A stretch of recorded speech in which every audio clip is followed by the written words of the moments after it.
दरवाजामध्ये छापल्यांचा ढिगारा करायचा आणि फक्त काहीतरी आपला बडेजावपणा करायचा ही माझ्यासारख्या कार्यकर्त्याला न पटणारी गोष्ट. जीवाचं रान केलं, जे साम दाम धंद सगळ्या गोष्टी. मी एक नेता नसून एक कार्यकर्ता आहे की तुम्ही आम्ही बघितलं की महाराष्ट्राचं राजकारण. नमस्कार, मी श्रुती कुलकर्णी. पब्लिक कट्टा या पॉडकास्टमध्ये आपलं मनापासून स्वागत. सहकार आणि समाजकारणाची दीर्घ परंपरा लाभलेल्या हवेली तालुक्यात एक महत्वाचं नाव म्हणून अण्णासाहेब महाडिक यांचं नाव घेतलं जातं.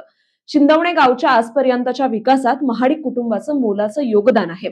आज आपल्या सोबत आहेत अण्णासाहेब महाडिक, जे शिंदवणे गावचे माजी सरपंच आहेत, राष्ट्रवादी युवक काँग्रेसचे जिल्हाध्यक्ष आहेत आणि सोरतापवाडी पंचायत समिती गणातून इच्छुक उमेदवार आहेत.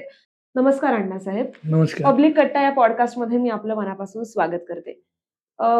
महाडिक कुटुंबाचं नाव हे राज्याचे उपमुख्यमंत्री अजित पवार यांच्या एक विश्वासू माणसांपैकी, अतिशय निकटवर्तीयांपैकी एक तुमच्या कुटुंबाचं नाव घेतलं जातं. तर असं असताना एक राजकीय आणि सामाजिक क्षेत्रात सक्रिय असणारं कुटुंब म्हणून किंवा तुम्ही स्वतः एक नेतृत्व म्हणून उभे आहात आजपर्यंत, तुमचा आजपर्यंतच्या कामाचा आढावा कशा प्रकारे तुम्ही द्याल, आम्हाला त्याबद्दल ऐकायला आवडेल. 2005 साली अजितदादांनी माझ्या एका छोट्याशा हॉटेलचं उद्घाटन केलं होतं. बरं. तर त्यावेळेस अजितदादांनी उद्घाटन केलं, परंतु त्या उद्घाटनाची तारीख घेण्यासाठी मी स्थानिक आमदार त्यावेळेस अशोक टेकवडे होते. अशोक टेकवडेंकडे गेलो की मला अजितदादांची तारीख पाहिजे हॉटेलच्या उद्घाटनासाठी. तर आमदार अशोक टेकवडे मला म्हटले की अण्णा, म्हटले तारीख मिळायला काय नाही, पण तुझं हॉटेल आहे रोडच्या कडेला, शक्यतो दादा रोडच्या कडेच्या हॉटेलला उद्घाटनाला तारीख देतील म्हणून सांगता येत नाही. तरी सुद्धा मी बोलण्यापेक्षा तूच एक पत्र तयार कर आणि तू दादांकडे जा. सकाळी दादा बारामती गेस्ट हाऊसला आहेत. तर मी पत्र तयार केलं आपलं. त्यावेळेस काही जास्त अनुभव नव्हता, काय हातानेच पत्र लिहिलं की दादा, मी महालक्ष्मी हॉटेल नावाने एक व्यवसाय चालू करत आहे, मला तुमची तारीख मिळावी म्हणून. ज्यावेळेस मी हॉटेलच्या उद्घाटनाची तारीख घ्यायला सकाळी 6 वाजता गेलो, त्यावेळेस अजितदादा सकाळी 6 वाजता, एवढा जनता दरबार मोठा होता की सकाळी 6ला हा एक महाराष्ट्राच्या राजकारणातला नेता की सकाळी 6 वाजता लोकांना एवढी वेळ देऊन त्यांची कामं एकदम अप टू डेट चालली होते. खूप मोठे दिग्गज लोक अशी लाईनीने उभे होते आणि दादा त्यांची कामं म्हणजे एकदम फास्ट मध्ये मार्गी लावित होते, तिथे कामाचा तोडगा काढत होते. त्यावेळेस मी राजकारण माझ्या डोक्यात काहीच नव्हतं, परंतु एक तिथं समोर गेल्यानंतर त्यांचं जे एक 15-20 मिनिटं मी पाहिलं सगळं, एक कामाची एक हुन्नर असलेला नेता आमच्या समोर त्यावेळेस मी बघत होतो. एक माझा 17-18वा नंबर होता. पोपटराव गावडे त्यांच्यासारखे म्हणजे शरद पवार साहेबांच्या वयाची व्यक्ती आज त्यांच्या समोर की एका मिनिटात निर्णय देत होते की गावडे साहेब, मी त्या भागात आल्यानंतर म्हणजे गावडे साहेबांना काहीतरी त्यावेळेस चहा पाण्याची वेळ पाहिजे होती. तर दादांनी एका मिनिटात त्यांना सांगितलं की ज्यावेळेस मी त्या भागात येईल त्यावेळेस मी तुम्हाला वेळ देईल, आता मला वेळ नाही, म्हणजे 1 मिनिट.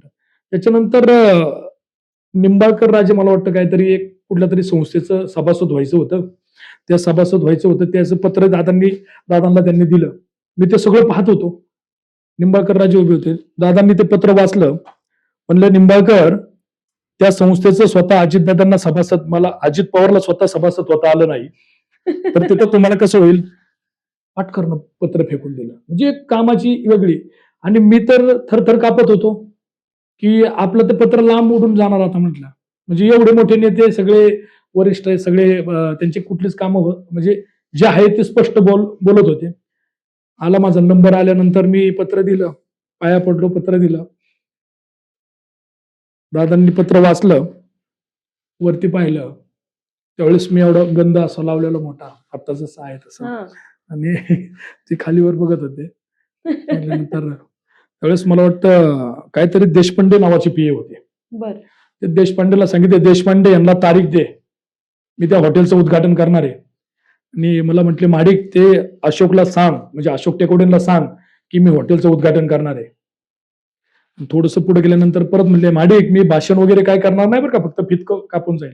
मी जे म्हणलं दादाजी, म्हणजे एवढ्या लोकांना माझ्या समोर म्हणजे नकार दिला आणि माझ्यासारख्या कार्यकर्त्यामध्ये काय त्यांनी पाहिलं असेल मला माहित नाही, परंतु त्यांनी जे मला म्हणजे हे दिलं म्हणजे एक प्रकारचं प्रोत्साहन दिलं, ऊर्जा आली, एवढी ऊर्जा आली की त्या दिवसापासून बाहेर पडल्यानंतर ठरवलं की ह्याच मरेपर्यंत काम करायचं आता.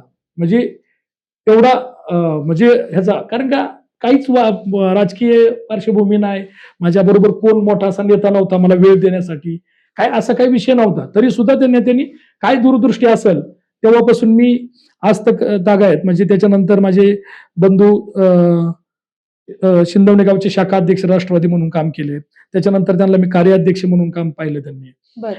त्याच्यानंतर मग उपसरपंच पदाची जबाबदारी त्याला मिळाली, त्याच्यानंतर सरपंच म्हणून आलं. गेले 15-20 वर्ष झालं शिंदवणे गावची एक हाती सत्ता माझ्यासारख्या छोट्या कार्यकर्त्यावरती या गावातील मायबाप जनतेने माझ्यावरती विश्वास ठेवून दिलेला आहे. आणि विकास हा गावात आल्यानंतर विकास हा कळतोच की बाबा माझी स्मशानभूमी असेल, ग्रामपंचायत असेल, अतिशय विधान भवना टाईप ग्रामपंचायत बनवली. ज्या नेत्याच्या हाताखाली आपण तयार होतोय ना, त्या नेत्याचं म्हणजे एक गुणच आपल्यामध्ये आलेलं आहे की काम करताना बी मी कधी माझ्या ऑफिसला, कधी माझ्या घरी कुणाला लोकांना कधी बोलवत नाही. दरवाजामध्ये छापल्यांचा ढिगारा करायचा आणि फक्त काहीतरी आपला बडेजावपणा करायचा, ही माझ्यासारख्या कार्यकर्त्याला न पटणारी गोष्ट आहे. मी फोन आला की ह्या फोनवरती काम करून टाकलं एका मिनिटात. पेशंट असेल किंवा कुणाचं कॉलेजचं ऍडमिशन असेल, एका मिनिटात काम संपलं पाहिजे. ही नेत्याची आमच्या शिकवण आहे, ही नेत्याची संस्कृती आहे. बरोबर. अशा पद्धतीने सगळं हे करत आलं. त्यानंतर 15-20 वर्ष ग्रामपंचायतीची एक हाती सत्ता, त्यानंतर विविधकारी सोसायटी सहकार क्षेत्रातली आपल्याच ताब्यात गेले. 30 वर्षे विरोधकांच्या ताब्यात होती. आज ती एक हाती 21 पैकी 20 जागा माझ्या त्याच्यामध्ये निवडून आल्या. त्याच्यानंतर ह्या सगळ्या गोष्टी नेत्याला कळत असतात, खाली ग्राउंड रिपोर्ट असतो सगळ्या गोष्टी. आणि शेवट दादांनी मग माझे बंधू सरपंच असताना माझ्या वहिनींना त्या ठिकाणी पंचायत समितीची उमेदवारी दिली. वहिनी किचनमध्ये असताना किचनमधून डायरेक्ट म्हणजे ग्राउंडला म्हणजे डायरेक्ट लोकांच्या मध्ये 2,500 मध्ये म्हणजे काहीतरी 2300 मताच्या आसपास काहीतरी वहिनींचा विजय झाला त्यावेळेस.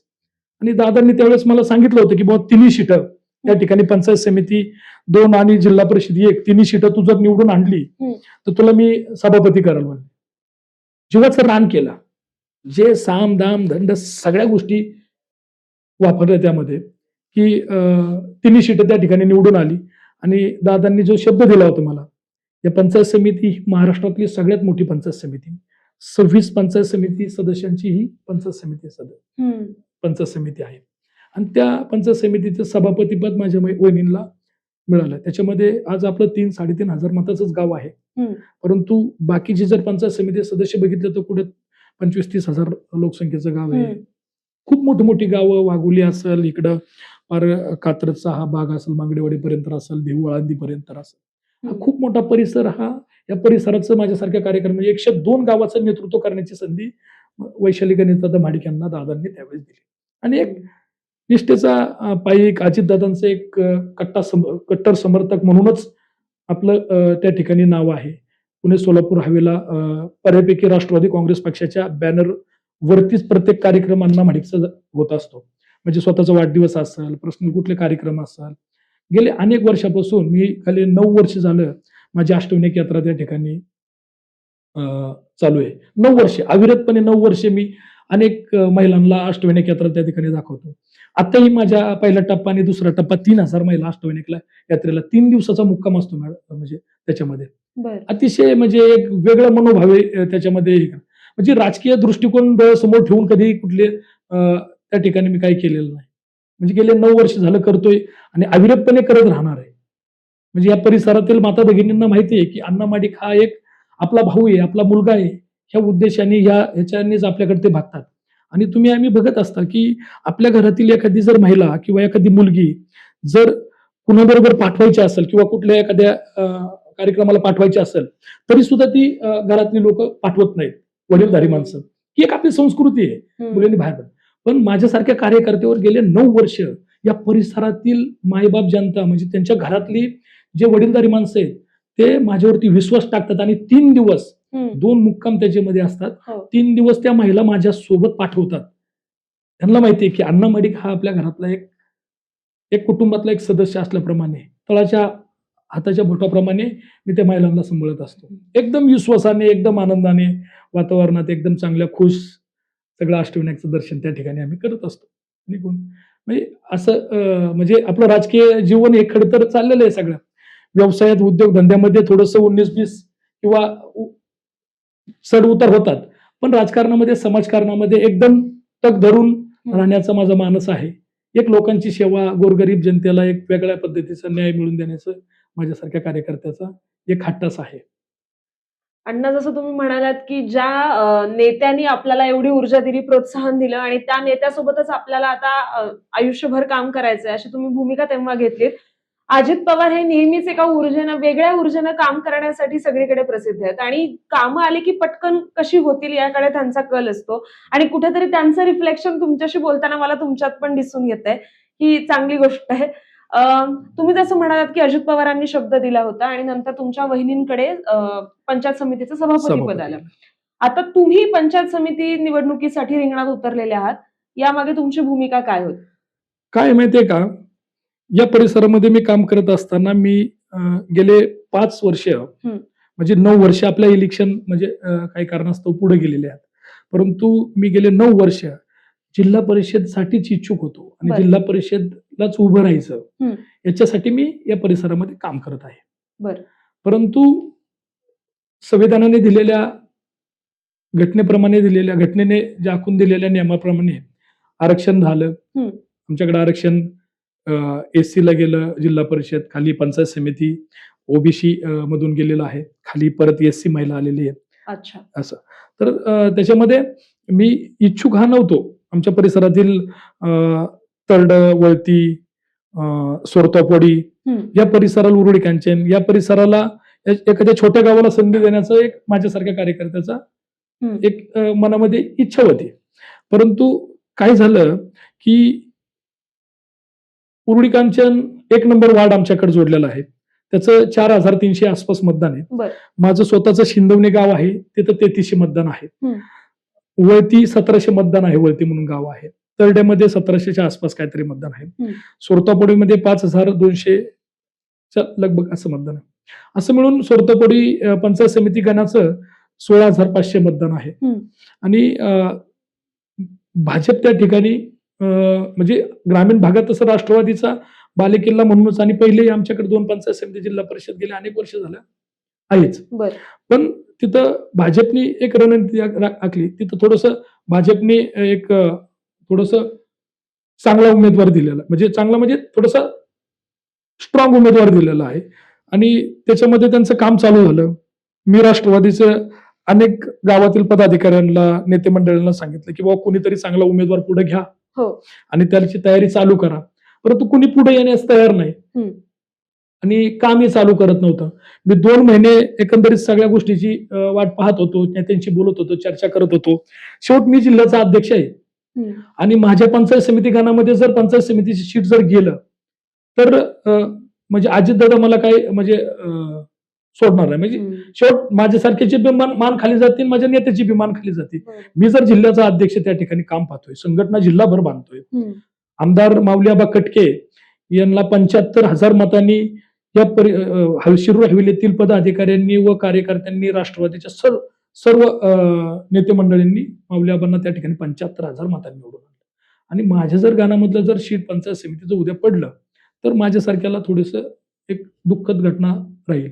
त्याच्यासाठी मग आमदार माऊलीआबांनी मला फोन केला आणि माऊलीआबांनी सांगितलं, अण्णा बाबा राष्ट्रवादी काँग्रेस पक्ष तिथं कोणी तयारी करत नाही, काय दिसत नाही तिथं वातावरण, कमीत कमी तुम्ही तयारी तर चालू करा, पुढे काय होईल ती बघू. शेवट आमदारांचा आदेश आहे, शेवट ते आमच्यासाठी आमच्या भागाचं एक आधारस्तंभ आहे. त्यांनी मला आदेश दिल्यानंतर मी काम चालू केलं, प्रामाणिकपणे काम केलं. 1-1.5 महिना झाला आम्ही पूर्ण काम करत आहोत. शेवट आता नेते मंडळी ठरवतील की तिकीट कुणाला द्यायचं. शेवट अजितदादांचा स्वभावच असा आहे, कितीही जवळचा कार्यकर्ता असला, कितीही निष्ठावंत असला, पण जर निवडून येण्याची क्षमता नसेल तर दादा त्याला तिकीट देणार नाही, हे माझ्यासारख्या कार्यकर्त्याला माहिती. त्याच्यामुळे मी गेले 2 महिने झालं म्हणजे ग्राउंडला काम करत आहे. अनेक वर्षापासून ग्राउंडलाच काम करत आहे. परंतु शेवट आता इलेक्शन आहे, सगळ्या प्रक्रिया राबवावं लागतात. समोरचे उमेदवार ज्या पद्धतीने काम करतात त्या पद्धतीने त्याच्या वरचढ आपल्याला कसं काम करता येईल तशी रणनीती आखावं लागते. म्हणून त्या सगळ्या पद्धतीने सगळी स्ट्रॅटेजी आपली पूर्ण झालेली आहे. शेवट उद्या अजितदादा या भागाचे शिरूर हवेलीचे आमदार माऊलीआबा खटके जो काही निर्णय देतील, पक्षश्रेष्ठी जो काही निर्णय देतील त्या पद्धतीने आपण लढायला तयार आहे. शेवट अजितदादांना बी त्यावेळेस माळेगाव कारखाना लढावा लागला. का लढावा लागला? दादांची इच्छा होती का? शेवट राज्याचं उपमुख्यमंत्रीपद 6-7 वेळा दादांनी भूषवलेलं आहे. अनेक लोकांनी भाजपवाल्यांनी असू द्या किंवा अनेक इतर पक्षांनी आमच्या दादांवरती टीका केली की नाही का, राज्याचे उपमुख्यमंत्री, अनेक वेळा अर्थसंकल्प सादर करणारी व्यक्ती, एक वेळा खासदार, अनेक वेळा आमदार, तरी सुद्धा माळेगाव कारखाना लढतात. परंतु माळेगाव कारखान्याच्या परिसरातील सभासदांची मनापासूनची इच्छा होती की माळेगाव कारखान्यामध्ये अजितदादा जर नाही उभे राहिले, अजितदादांनी जर चेअरमन पदाची जर नाही हे केले, नाही त्यांनी जर तयार झाले तर माळेगाव कारखाना हा शेतकऱ्यांच्या ताब्यात राहणार नाही, तो त्यांच्या ताब्यातून जाईल. म्हणून दादांना त्या ठिकाणी माळेगाव कारखाना लढावा लागला. आणि तशी स्थिती, मी दादा एवढा मोठा नाहीये पण छोटा कार्यकर्ता आहे, पण तशी स्थिती या परिसरामध्ये आहे की शेवट पंचायत समिती, जिल्हा परिषद ताब्यात ठेवण्यासाठी, तो गड ताब्यात ठेवण्यासाठी मला मैदानात उतरावं लागेल. आणि 100% ना 1001% सांगतो की जिल्हा परिषद आणि दोन्ही पंचायत समिती निवडून ह्या राष्ट्रवादी काँग्रेस पक्षाच्याच येणार आणि ते येण्यासाठी जीवाचं रान करणार आम्ही, एवढंच तुम्हाला सांगतो. बरं, तुमच्या बोलण्यातून तुम्ही लढवण्यासाठी किती ठाम आहात पंचायत समिती निवडणूक हे कळून येतंय. तुमचा अभ्यास पण या संपूर्ण भागाचा आहे. तुम्ही ग्राउंडवर काम करत आहात मागची अनेक वर्ष झाली. तर एक नेतृत्व म्हणून पुढे येताना तुमच्या परिसरातल्या समस्या नेमक्या काय आहेत असं तुम्हाला वाटतं? कसं बघता तुमच्या परिसराकडे?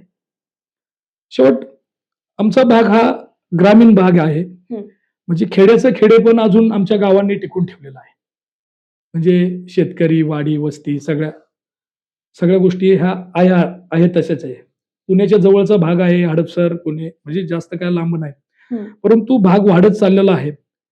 युवकांच्या काही समस्या आहेत, शेतकऱ्यांच्या काही समस्या आहेत, त्याच्यामध्ये रस्ते, पाणी, या सगळ्या समस्या ऑलरेडी आहेतच. राष्ट्रवादी काँग्रेस पक्षाने अनेक वर्ष या ठिकाणी काम केलेलं आहे. परंतु कितीही काम केलं तरी विकास हा कधी कमी पडणार नाही. विकास जेवढा करेल आपण तेवढा कमीच असतो. त्या पद्धतीने आता आमच्या भागामधून एक मोठा रिंग रोड जात आहे. रिंग रोडला तर मी स्वतः विरोध केला होता. त्यावेळेस रिंग रोडला विरोध केला होता, त्याचं कारण असं की मला शेतकरी माझ्याकडे आले. शेतकरी मला म्हटले की अण्णा, रिंग रोड जातोय परंतु आमच्या शेतातून जातोय, काही लोकांच्या विहिरी होत्या, झाडं होती, घरं होती, अनेक काही अडचणी होत्या आणि त्याच्यातून तो रिंग रोड जात होता. म्हणजे काय मोजणी करण्यासाठी अधिकारी पीडब्ल्यूडीचे असतील किंवा त्या खात्याचे अधिकारी आले होते. त्या अधिकाऱ्यांना मी ती मोजणी करून दिली नाही. त्याच्यानंतर मला अजितदादांचा संध्याकाळी फोन आला की बाबा तुझं काय आहे, कशासाठी हे करतो, मला विकास करायचा आहे, हे करायचं. म्हणजे दादांचं ते बोलणं मला बोलले की दादा म्हणले ठीक आहे, म्हणलं रिंग रोडला माझा विरोध नाहीये, म्हणलं दादा या शेतकऱ्यांचा बी विरोध नाहीये, परंतु रिंग रोड जात असताना एक तळडा असेल, सोरतपोडे असेल, वळती असेल, ह्या यांच्या शिववरतून रिंग रोड जावा अशी शेतकऱ्यांची मागणी होती, माझीही मागणी होती. तर तो शिववरतून न जाता लोकांच्या याच्यातून जात होता. तर दादा म्हणले ठीक आहे, मी त्याच्यावरती बघतो. दादाला मी सांगितलं की बाबा बाहेर सारखी एक शासकीय संस्था त्या ठिकाणी आहे, तिची 80-90 एकर जमीन आहे आणि त्या 80-90 एकर जमिनीच्या बांधावरतून रिंग रोड जातो आणि माझ्या शेतकऱ्याच्या मधूनच, रानाच्या मधूनच रिंग रोड जातो. तर एक खंत वाटत होती, म्हणून मी दादांशी थोडस भांडत होतो, बोलत होतो. तर दादांनी ते माझ्या गोष्टी ऐकल्या आणि त्या माझ्या म्हणण्याप्रमाणे बऱ्यापैकी मी सांगेल त्या पद्धतीने त्या ठिकाणी रिंग रोडचे मॅप झाला. परंतु तो मॅप होत असताना माझी एक दुसरी प्रबळ मागणी होती की रिंग रोड होत असताना सोरतपोडे असेल, तरडा असेल, वळती असेल, सिंदवण असेल, उरुळी कांचन असेल, हा भाग म्हणजे दळणवळणाच्या बाबतीमध्ये खूप मोठ्या प्रमाणात आता वाढ होत आहे. त्याच्यासाठी रिंग रोड म्हणजे डायरेक्ट ऑल कंपाऊंड, मी मॅप मध्ये बघितलं, त्यांचं डिझाईन बघितलं तर डायरेक्ट ऑल कंपाऊंड होतो. मग दादांना मी सांगितलं की बाबा हा रिंग रोड होत असताना ह्या आसपासच्या गावांना ऍक्सेस दिला पाहिजे तुम्ही, तो गरजेचा आहे. मग त्या ठिकाणी ऍक्सेस पण दिला त्यांनी, म्हणजे दोन्ही साईडने आम्हाला ऍक्सेस पण आम्हाला त्या रिंग रोडचा मिळालेला आहे. या अशा मागण्या पूर्ण झालेल्या आणि रिंग रोड गेल्यामुळे आता तो भाग थोडासा सदन होईल. आता एअरपोर्ट पलीकडे आमच्या सिंदवणे गावाच्या पलीकडे पुरंदरला जोडूनच गाव आहे. तिथे एअरपोर्ट एक 8-10 किलोमीटरवरती एअरपोर्ट होईल. उद्याच्या काळामध्ये एकदम मोठी त्या ठिकाणी दळणवळणाची हे उभं राहील. त्या रिंग हिशोबाने- रोडचा मुद्दा निघालेलाच आहे, म्हणजे रस्त्याचा मुद्दा निघालेलाच आहे. तर उरळी कांचन भागातलं ट्रॅफिक ही खूप मोठी समस्या असते. प्रत्येक वेळी ट्रॅफिक जाम्स होतात, 1.5 तासपर्यंत वाहतूक कोंडी कधी कधी चाललेली असते. तुमची काय भूमिका आहे ट्रॅफिकला घेऊन? ही समस्या कशी सोडवायची? आता शिरूर हवेलीचे आमदार माऊली आबा खटके यांनी त्या संदर्भात पाठपुरावा करून भैरवनाला तो यवत असं एक पुलाचं काम, ब्रिजचं काम त्या ठिकाणी मंजूर झालंय. त्याला मंजुरी मिळालेली आहे. 8,000 कोटीच्या आसपास काय तर एका कंपनीला काम दिलेलं आहे आणि 1-2-3 महिन्यामध्ये ते कामही चालू होईल. त्याची सर्वे चालू आहे, मोजणी चालू आहे आणि ही ट्रॅफिकची समस्या एवढ्या 1-2-3 वर्षामध्ये पूर्ण संपून जाईल असं माझ्यासारख्या कार्यकर्त्याला वाटतं. बरं, ट्रॅफिकची समस्या झाली तर दुसऱ्या ज्या नागरी समस्या असतात नेहमी, पाण्याचा प्रश्न, विजेचा प्रश्न, कचऱ्याचा प्रश्न, याबद्दलच्या तुमच्या भागातलं तुमचं निरीक्षण काय आहे? आणि ते जर समस्या असतील याबाबतच्या तर त्या सोडवण्यासाठी तुम्ही काय भूमिका घेणार आहात? त्याच्यामध्ये रस्त्याचं समस्या तर तुम्हाला मी सांगितलं, ट्रॅफिकची, सोलापूर हवेची. परंतु माझ्या उरुळी कांचन शिंदवणे जो नॅशनल हायवे जोडलेला आहे त्या नॅशनल हायवेला म्हणजे डीडी कंस्ट्रक्शन नावाने, म्हणजे डीडी कंस्ट्रक्शनच म्हणून डीडी का MB पाटील कंस्ट्रक्शन नावाने कुठल्या तरी फर्मने ते काम घेतलं होतं आणि ते काम पूर्ण होत असताना काही बाह्य वळणं होती माझ्या गावामध्ये, शिंदवण्यामध्ये. ती अनेक बाह्य वळणं होती. तर त्यांना मी सांगितलं होतं की ही वळणं तुम्ही काढून टाका आणि स्ट्रेट आमचा तलाव आहे, मोठा तलावाच्या शेजारून स्ट्रेट तुम्ही जर केलं तर ते जे काही अनेक लोक त्या ठिकाणी मरण पावलेले आहेत त्या बाह्य वळणामध्ये.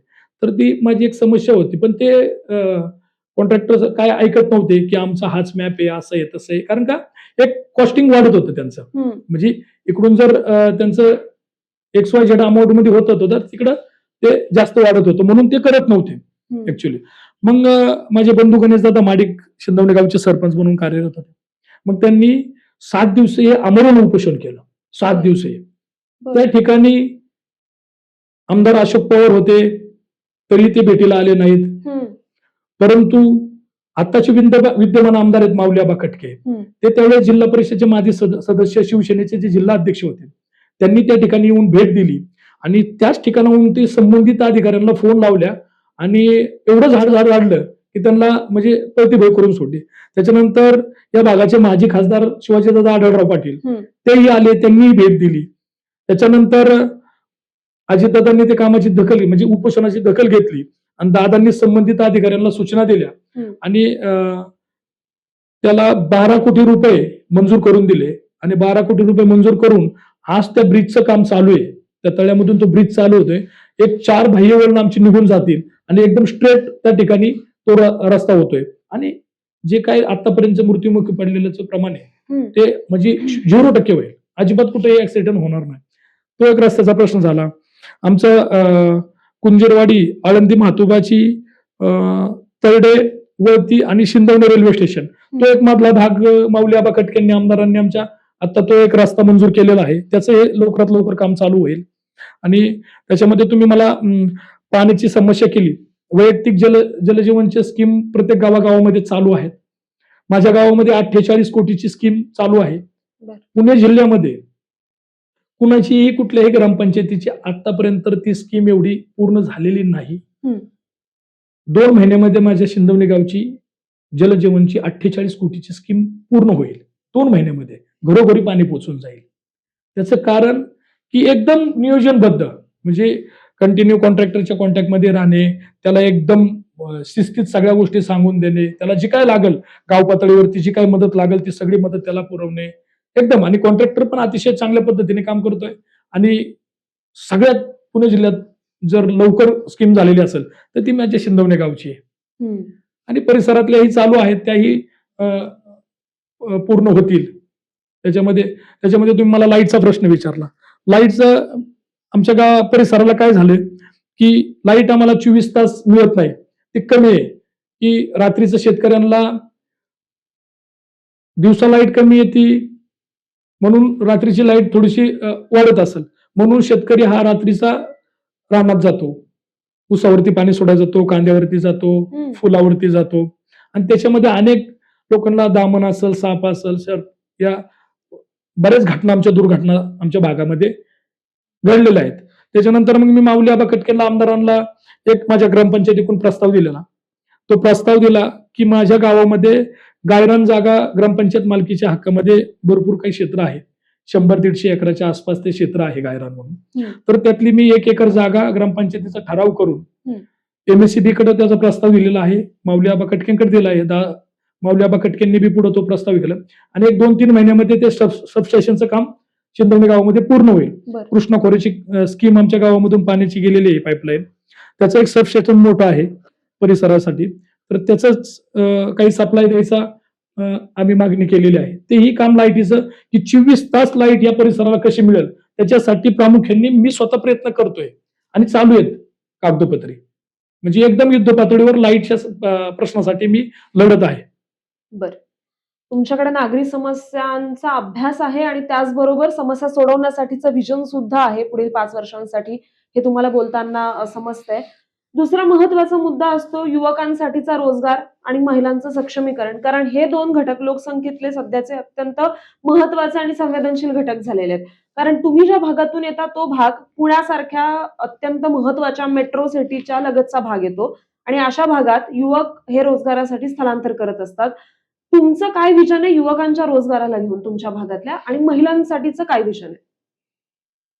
या देशाचाच कणा म्हणजे युवक आहे.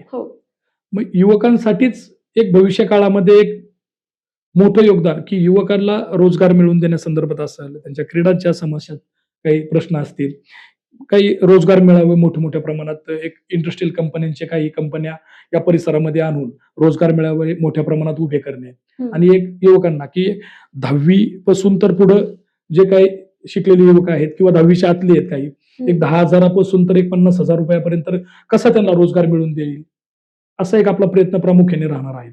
आणि माझ्या गावामध्ये गायरान तुम्हाला मी सांगितलं की गायरान मोठ्या प्रमाणात आहे. जागा इतर गावांपेक्षा की माझ्या गावाला एकदम मोठ्या प्रमाणात गायरान आहे. ग्रामपंचायत देखभालीखाली आहे. त्या ठिकाणी आम्ही काम करतोय. तर एक मोठं क्रीडा संकुलन त्या ठिकाणी उभारण्याचा माझा प्रस्ताव नामदार अजितदादांना माऊली आबा कटकेंच्या मार्फत त्या ठिकाणी दिलेला आहे. आणि त्याच्यामध्ये व्हॉलीबॉल असेल, क्रिकेट असेल, फुटबॉल असेल, कबड्डी असेल, या जे काय आपले खेळ आहेत ते खेळांचं एक मोठं क्रीडा संकुलन त्या ठिकाणी उभं करायचं एक माझा मानस आहे. त्याच्यावरती खूप ताकदीने काम चालू आहे. येणाऱ्या काळामध्ये शिंदवणे गाव हे पुणे जिल्ह्यामध्येच नव्हे तर महाराष्ट्रामध्ये एक नावलौकिक करायचा माझा एक मानस आहे. परिसरच आपला म्हणजे शिंदवणे, तरड, वळती, सोरतापोड या गावांना एक वेगळं व्हिजन भविष्य काळामध्ये आलं पाहिजे की जेणेकरून ही गावं परिसर म्हणजे एकदम हायटेक गावं झाली पाहिजेत. अशा हिशोबाने एक क्रिकेटचं मोठं ग्राउंड झालं तर पुणे जिल्ह्यात सगळ्यात हायटेक क्रिकेटचं ग्राउंड बनवायचं की त्याच्यामुळं की एक पुणे जिल्ह्यातील सर्वच युवक त्या ठिकाणी खेळण्याचा आनंद घेतील. त्याच्यासाठी महिलांच्या बाबतीत तुम्ही विचारलं मला, महिलांच्या बाबतीत तर मी स्वतः एक ग्राउंडचा कार्यकर्ता आहे. महिलांच्या बाबतीत स्वतः अनेक वर्ष झाले मी महिलांच्या ह्याच्यावरती काम करतोय. म्हणजे महिलांच्या सबलीकरणापासून तर सगळ्याच म्हणजे तुम्ही हे जरी म्हणलं तुम्हाला अष्टविनायक यात्रेचं सांगितलं, अनेक वर्ष झालं करतोय. महिला बचत गटांसाठी मी काम करतोय. महिला बचत गटांना बँक लोन असेल किंवा अनेक त्यांना शासन दरबारी जे जे काही स्कीम आहेत त्या महिला बचत गटांना कशा मिळवून देण्यासाठी तेही प्रयत्न करत आहेत. आमच्या भागामध्ये 32 ते 33 महिला बचत गट आहेत माझ्या पंचायत समिती गणामध्ये. तर त्यांच्यासाठी एक वेगळं व्हिजन काहीतरी डोळ्यासमोर ठेवून एक त्यांना अनेक वर्ष झालं करतोयच मी काम, परंतु आता एक वेगळं काहीतरी एक व्हिजन त्यांना द्यायचंय की जेणेकरून त्यांना महिला बचत गटांमार्फत त्यांना शिवणयंत्र असेल, अनेक शासन दरबारी ज्या ज्या काही स्कीम असतील ते त्यांना मिळवून देण्यासाठी मी प्रयत्न करतोय. आणि त्याच्यामध्ये आशा वर्कर असेल, अंगणवाडी सेविका असेल, त्यांचं तुम्ही मॅडम बघितलं आशा वर्कर हा एक म्हणजे महिलांसाठी एक वेगळंच अशा वर्करांचं मी एक काम जवळून बघितलं. त्या बिचारा घरचं काम उरकून दिवसभर या परिसरामध्ये काम करत असतात आरोग्य विषयावरती, परंतु त्यांच्याकडे दुर्लक्ष शासनाचं होत आहे एक माझ्यासारख्या कार्यकर्त्याला वाटतं. म्हणून उद्याच्या काळामध्ये त्या अंगणवाडी सेविका असेल, आशा वर्कर असेल, त्यांचा मानधनाचा प्रश्न असेल, एकदम छोटं मानधन त्यांना येते, त्यांचं मानधन वाढीबाबत मी पहिला पाऊल उचलणार आहे भविष्य काळामध्ये. की एक आशा वर्कर असेल किंवा एक त्यांना एक समाधानकारक मानधन भविष्य काळामध्ये मिळेल याच्यासाठी एक प्रयत्न करणार आहे. अण्णा, आपण महिला सक्षमीकरणाबाबत बोललो, युवकांच्या प्रश्नांबाबत बोललो, शेतकऱ्यांच्या प्रश्नांबाबत बोललो. एकूण तुमचा ह्या पूर्ण भागाचा विकासाचा आराखडा, विकासाचं व्हिजन तुमच्याकडे आहे, बोलताना जाणवतच आहे. आता मला महत्त्वाच्या मुद्द्याला हात घालायचा आहे, की ज्या निवडणुकीसाठी तुम्ही प्रयत्न करत आहात, पंचायत समिती निवडणुकीच्या रिंगणात उतरण्याच्या तयारीत आहात, तर तुमचे प्रचाराचे मुद्दे काय असतील आणि तुमचा अजेंडा या निवडणुकीसाठी कसा असेल? कसं आहे माहितीये का, पंचायत समिती, जिल्हा परिषद हं. ही निवडणूक, मी आता पंचायत समितीची निवडणूक सामोरे जात असताना हं. की आम्ही बघितलं की महाराष्ट्राचं राजकारण हं. एका लाडक्या बहिणीने हातात घेतलं आणि जशी लाडकी बहीण आली, या लाडक्या बहिणीने जी कमाल केली, पूर्ण महाराष्ट्राचं राजकारणच बदलून गेलं. म्हणजे एक हाती सत्ता येऊन गेली. तसंच आहे की उद्याच्या काळात ही जिल्हा परिषद पंचायत समिती गेले अनेक वर्ष या राज्याचे उपमुख्यमंत्री, या पुणे जिल्ह्याचे पालकमंत्री अजितदादा पवार यांच्या ताब्यामध्ये ही जिल्हा परिषद पंचायत समिती राहिली गेलेली आहे. अजितदादांनी हा पुणे जिल्हा त्यांच्या तळहाताच्या बोटाप्रमाणे सांभाळलेला आहे आणि वाडी वस्त्यावरती जो काही विकास आजपर्यंत झालेला आहे तो राष्ट्रवादी काँग्रेस पक्ष अजितदादांमुळे झालेला आहे. लाडकी बहीण असेल, आमदार माऊली कटके यांनी जी काय त्यांच्या आता 1 वर्षाच्या कार्यकाळामध्ये जे काय त्यांनी भरघोस असा निधी देण्याचा प्रयत्न केलेला आहे आणि आमदार माऊली कटकेंचं एक व्हिजन आहे की हा भाग एक वेगळा भाग म्हणून भविष्य काळामध्ये ओळखला जाणार आहे. तर ह्या भागासाठी एक वेगळं काहीतरी त्यांनी एक व्हिजन आखलेलं आहे, म्हणजे स्मार्ट सिटी टाईप एक व्हिजन आखलं गेलेलं आहे की अनेक वेळा ते त्यांच्या भाषणात सांगतात की या भागातल्या शेतकऱ्यांनी, ह्या भागातल्या ग्रामस्थांनी आपली जमीन विकली नाही पाहिजे, त्याच्यावरती स्वतः आपण काम केलं पाहिजे, कष्ट केले पाहिजेत आणि येणाऱ्या काळामध्ये त्याचा त्या शेतकऱ्याला फायदा होईल, त्या कुटुंबाला फायदा होईल. त्याच्यामध्ये उद्याच्या काळामध्ये ही पंचायत समिती, जिल्हा परिषद राष्ट्रवादी काँग्रेस पक्षाच्या ताब्यात येणार आहेच. आल्यानंतर तुम्हाला सांगितल्याप्रमाणे महिलांचे प्रश्न असतील, युवकांचे प्रश्न असतील, लाईट असेल, पाणी असेल, ड्रेनेज असेल, ट्रॅफिकची समस्या असेल आणि विशेष करून या माझ्या सोलापूर हवेच्या भागामध्ये म्हणजे सोरतापोडी, तळडा असेल, वळती असेल, शिंदवणी असेल, उरळी असेल, या भागामध्ये एक नर्सरी व्यवसाय, खूप मोठ्या प्रमाणात नर्सरीचा व्यवसाय. मी तुम्हाला सांगितलं की माझ्या गावामध्ये गायरान ही जागा भरपूर आहे. त्याच्यामध्ये मी आता माऊल्याबांना एक प्रस्ताव दिलेला आहे की एक नर्सरी व्यवसायासाठी एक मोठं एक नर्सरी हब, आंतरराष्ट्रीय दर्जाचं एक हब या ठिकाणी नर्सरी व्यावसायिकांसाठी भविष्य काळामध्ये आपल्याला त्या ठिकाणी द्यायचे आणि त्याचा प्रस्तावही तयार केलेला आहे आणि तो पुढे शासन दरबारी गेलेला आहे आणि ते नर्सरी व्यावसायिकांसाठी अतिशय एक समाधानकारक बाब आहे. नर्सरी हब आपण आंतरराष्ट्रीय दर्जाचं त्या ठिकाणी करतोयच म्हणा. नर्सरी व्यावसायिक हा एक मोठ्या प्रमाणात असल्यामुळं तोही व्यावसायिक आपल्या विचाराकडे, आपल्या दूरदृष्टीच्या विजनकडे आपल्याला वोटिंग केलं पाहिजे. तुम्ही तुमच्या भागाच्या सर्वांगीण विकासासाठीचे वेगवेगळे मुद्दे सांगितलेत, विजन सांगितलेत, पण जसं तुम्ही या निवडणूक रिंगणात उभे आहात, प्रचाराच्या रिंगणात आता जाण्याच्या तयारीत आहात, तसे बाकीचे पण उमेदवार तिथे असणार आहेत, तुम्हाला कॉम्पीट करायला असणार आहेत, अपोज करायला असणार आहेत. अशा परिस्थितीत मतदारांनी तुम्हालाच का निवडून दिलं पाहिजे असं तुम्हाला वाटतं? कसं आहे माहितीये का, उमेदवार कोण असेल समोर तो भाग वेगळा, परंतु मला का निवडून दिलं पाहिजे की मला कुठलाही राजकीय वारसा वसा नाहीये. मी एक ग्राउंडचा कार्यकर्ता आहे. मी स्वतः घडलेलो आहे. मला लोकांनी, जनतेने अनेक वेळा, अनेक वर्ष झाला आशीर्वाद देतात. माळकरी कुटुंबात जन्म घेतलेला आहे. स्वतः मी माळकरी आहे. वयाच्या 9व्या वर्षी मी माळ घातलेली आहे. एक आध्यात्मिक वारसा आहे. राजकीय वारसा नसला तरी चालेल, पण आध्यात्मिक वारसा आहे. परिसरासाठी अनेक वेळा अनेक कीर्तन महोत्सव असेल, सप्ताह असेल, अनेक त्याच्यावरती मी काम केलेलं आहे. आणि मी एक नेता नसून एक कार्यकर्ता आहे. या परिसरातील युवकांना माहिती आहे की कुणीही मला डायरेक्ट फोन करू शकतं, डायरेक्ट माझ्याशी संवाद साधू शकतं. त्याच्यासाठी लोकांनी मला निवडून दिलंच पाहिजे की जेणेकरून या परिसराचं नुकसान होणार नाही. बर. राष्ट्रवादी काँग्रेस पक्ष हा सत्तेतला पक्ष आहे. अजितदादा या जिल्ह्याचे पालकमंत्री आहेत. या शिरूर हवेली मतदारसंघाचे विद्यमान आमदार माऊलीआबा कटके आहेत. या परिसरामध्ये जर विकास करायचा असेल, या गणामध्ये जर विकास करायचा असेल, तर माऊलीआबा कटके, नामदार अजितदादा पवार यांच्या विचाराचाच पंचायत समितीचा सदस्य दिला पाहिजे, हा माझ्यासारख्या कार्यकर्त्याला वाटतं. बर. आणि मतदार ते 100% देतील. तर आपण वेगवेगळ्या मुद्द्यांवर आता बोललो. समाजकारण आहे, राजकारण आहे, हे सगळ्या टॉपिक्स आपण या मुलाखतीमध्ये कव्हर केलेले आहेत. मुलाखतीच्या शेवटाकडे जाताना आता थेट ज्यांच्यावर तुमचं येत्या काळातलं भविष्य अवलंबून आहे ती म्हणजे जनता. तर ह्या जनतेला तुम्ही काय संदेश द्याल, काय अपील कराल? मी या जनतेला मनापासून नम्र आवाहन करतो की उद्याच्या काळामध्ये पंचायत समिती सोरतोपडी गणामधून मी उमेदवार म्हणून पुढे येणार आहे. तरी पूर्वी कांचन पंचायत समिती गणातील सर्वच माझ्या मायबाप जनतेला मनापासूनचा नम्र विनंती करतो की या भागाचा विकास करण्यासाठी माझ्यासारख्या एक छोट्या कार्यकर्त्याला अनेक वर्ष या परिसरातील मायबाप जनतेने आशीर्वाद दिलेले आहेत.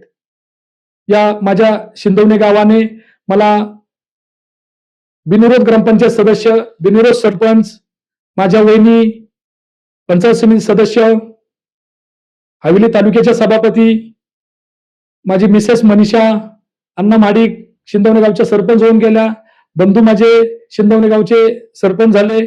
अनेक वेळा या भागाने, या माझ्या गावांनी मला खूप वेळा आशीर्वाद दिलेले आहेत. तरी इथून पुढच्या काळामध्ये पंचायत समिती गणातील सर्वच मायबाप जनतेला मी मनापासूनच एक आव्हान करतो की तुमचा हा मुलगा, तुमचा भाऊ, तुमचा नातू, तुमचा पुतण्या तुमच्या समोर उद्या मतदान रूपी आशीर्वाद मागायला येणार आहे. तरी तो आशीर्वाद तुम्ही मला येणाऱ्या काळात 5 तारखेला द्यावा, एवढीच माझी मनापासूनची विनंती आहे. तुमच्या विश्वासाला कुठलाही तडा जाणार नाही अशी मी मनापासूनची ग्वाही देतो. धन्यवाद. अण्णासाहेब, तुमच्याशी संवाद साधताना आम्हाला जाणवलंय की तुमच्या परिसराचा आतापर्यंतचा राजकीय आणि सामाजिक अभ्यास तुमचा एक चांगल्या प्रकारे झालेला आहे. कसलाही राजकीय वारसा नसताना तुम्ही हवेली तालुक्यात आणि एकूणच राज्याचे उपमुख्यमंत्री अजित पवार यांच्या मनात सुद्धा महाडिक कुटुंबाची तुमच्या स्वतःची अशी एक वेगळी ओळख निर्माण केलेली आहे, परिसरात वेगळी ओळख निर्माण केलेली आहे.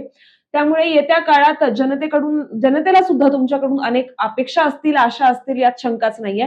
आणि तुम्ही हे विजन पूर्णत्वास न्याल अशी अपेक्षा आम्ही करतो. तुम्ही आमच्या पॉडकास्टमध्ये आलात, आमच्याशी संवाद साधलात, यासाठी मनापासून आभार आणि तुम्हाला निवडणुकीसाठी खूप खूप शुभेच्छा.